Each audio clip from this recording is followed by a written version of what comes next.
Hey everyone! Welcome back to my channel. Today, we're diving into a topic that's both fascinating and complex: how INFJs approach relationships differently. If you're familiar with the Myers-Briggs type indicator, you know that INFJs are often dubbed the advocates or counselors. But what does that really mean when it comes to love and friendship? So, let's start with the basics. INFJs are known for their deep emotional intelligence and empathy.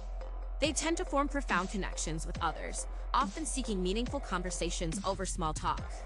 But here's a question: does that make them more vulnerable in relationships? Think about it.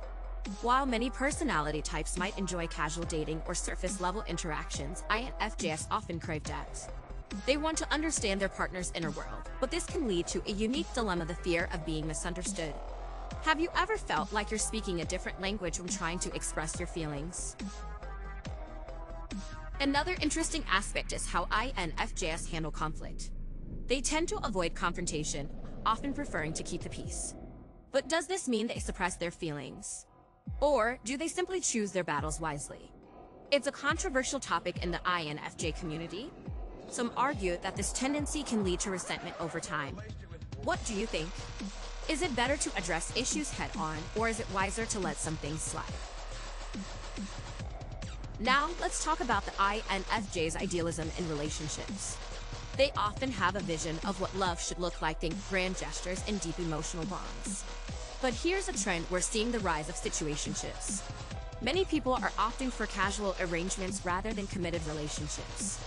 How does this impact INFJs, who thrive on commitment and loyalty? Can they adapt, or do they feel lost in this modern dating landscape? And let's not forget about the infamous INFJ door slam. This is when an INFJ decides to cut someone out of their life completely. It's a protective mechanism, but it raises a lot of questions. Is it healthy to sever ties so abruptly? Or is it a necessary step for self-preservation?